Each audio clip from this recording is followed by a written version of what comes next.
Semuanya nggak pernah ada tuntunan dari Nabi Shallallahu Alaihi Wasallam. Jadi ini tidak pernah ada sunnahnya ya.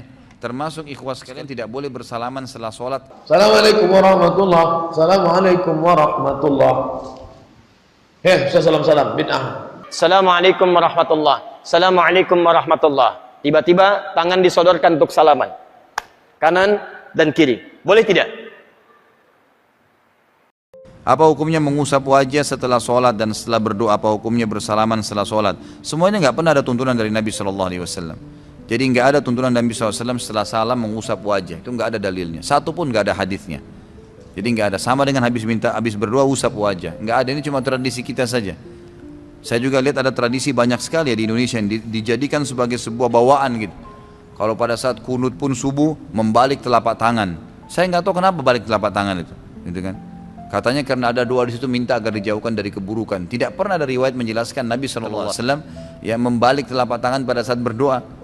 Yang ada adalah beliau pernah mengangkat tangan, iya, gitu kan. Beliau pernah berdoa tidak mengangkat tangan, iya. Ini yang ada. Bahkan beliau pernah mengangkat tangan sangat tinggi, itu sampai kelihatan ketiak beliau Sallallahu Alaihi Wasallam. Itu memang ada. Hadis-hadis sahih semuanya. Tapi kalau dibalik telapak tangan nggak ada. Ini aneh-aneh ini. Ya, jadi tidak boleh dibuat. Gitu. Jadi ini tidak pernah ada sunnahnya ya.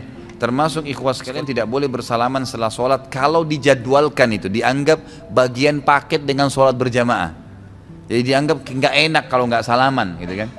Lain kalau habis sholat memang kebetulan kita mau pamit, mau jalan, kemudian salaman, tidak dihubungkan dengan zikir habis sholat ya. Dengan habis sholat itu tidak ada masalah. Tapi kalau kayak kita biasa di Indonesia ini kan sudah jadi tradisi salaman. Apalagi ditambah lagi dengan membaca salawat keliling-keliling masing-masing semua. Ini sama sekali nggak ada tuntunannya ikhwah ya. Hati-hati. Jadi nggak boleh. Nggak bolehnya itu bukan karena salawatnya ya, bukan karena salamannya, tapi karena tidak pernah ada panduan dari kiai dan guru kita Muhammad Sallallahu Alaihi Wasallam. Ikutilah beliau apapun sifatnya, kedipan matanya pun kalau perlu diikutin. Kalau nggak dilakukan jangan dilakukan. Selesai, hidup akan bahagia. Saya mau tanya Ustaz, apa dalil bersalaman kanan kiri setelah salam? Manakah lebih utama langsung berdoa, membiarkan orang di samping kita berdoa, atau langsung bersalaman?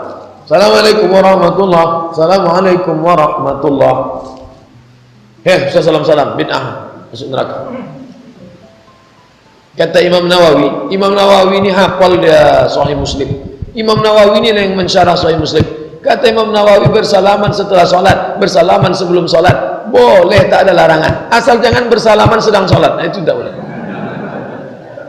Sebelum sholat salaman boleh, setelah sholat salaman boleh, karena hadis tentang salaman umum. Mamin muslimaini, dua orang muslim yaltaqiyani, berjumpa, wa yatasafahani, berjabat tangan, illa ghufira lahuma. Apakah sebelum sholat dia sudah salaman ataupun setelah sholat sudah salaman? Pernahkah Nabi bersalaman setelah sholat? Pernah.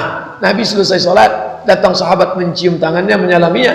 Mereka katakan, kami cium tapak tangan Nabi lebih halus daripada sutra, lebih harum daripada semerbak kasturi. Nabi tak melarang. Seandainya haram, pastilah waktu sahabat mencium, haram, tak boleh. Assalamualaikum warahmatullah. Assalamualaikum warahmatullah. Tiba-tiba tangan disodorkan untuk salaman, kanan dan kiri. Boleh tidak? Boleh tidak? Yang boleh angkat tangan, yang tidak boleh angkat tangan. Yang wallahu a'lam, nggak usah angkat tangan. Karena waktu kita mau habis di sini. Lihat sini. Untuk menentukan boleh dan tidak, tadi kaidahnya. Lihat, ini sederhana. Cuman satu bagian dari kalimat, tapi maknanya dalam. Boleh dan tidak. Jangan asal bicara ini boleh, ini tidak. Anda tidak boleh menghukumi sesuatu di syariat kecuali memahami ketentuannya. Apa landasannya? Mana dalilnya untuk menentukan boleh? Anda tidak paham dalil, jangan bicara hukum. Kata Imam Malik, Anda hafal 100.000 hadis tapi tidak memahami isinya, jangan bicarakan tentang hukumnya. Apalagi Anda yang tidak hafal hadis baru tahu terjemahannya, tiba-tiba memberikan hukum pada orang lain, itu yang bahaya. Bagaimana menentukannya? Apa dalilnya? Tayyib.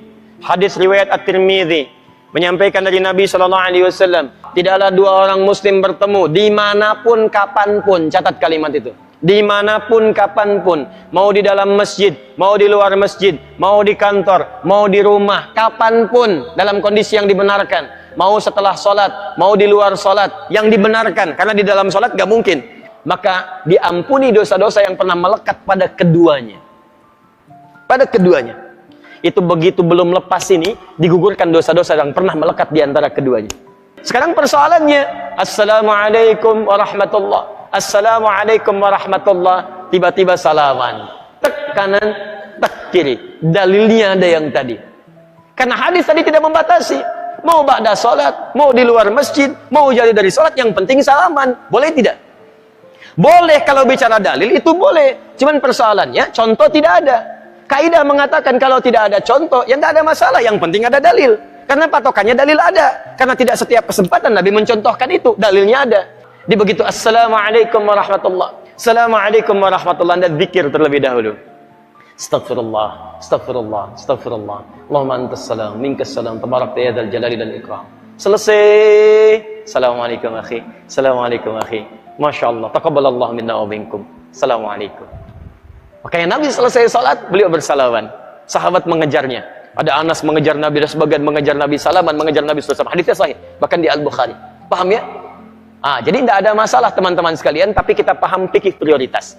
Kecuali ada orang yang belum paham, tiba-tiba Anda sedang berzikir, astagfirullah, astagfirullah, tiba-tiba tangannya begini kepada Anda. Anda sedang berzikir, tangan sahabat Anda diulurkan kepada Anda seperti ini. Assalamualaikum. Mana hukumnya? Menjawab dulu salaman, atau Anda kemudian meneruskan zikirannya? Assalamualaikum. Astagfirullah. Hati-hati. Setiap penghormatan pada seseorang, maka kaidahnya menjawab penghormatan itu wajib hukumnya, didahulukan dibandingkan meneruskan sunnah yang dilakukan. Menyampaikan salam sunnah, menjawab salam wajib hukumnya. An-Nisa ayat 86. Maka dalam keadaan Anda berzikir, ada orang menyodorkan tangan, respon tangannya, Waalaikumsalam. Zikir, astagfirullah, astagfirullah. Merespon, please ada nilai dakwah di dalamnya. Paham ya?